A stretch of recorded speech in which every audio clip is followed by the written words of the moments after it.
szabály! Nem lehetne megváltoztatni ezeket a szabályokat? Ha hajlandó behújni a szemét, dedikált fotót kap tőlem egy csúcsmodellről, valamint egy ingyenes belépőt valamelyik vidámparkba.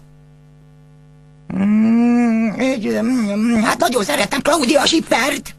Ez nem probléma, ismerem az edzőjét. Hát ez nagyszerű.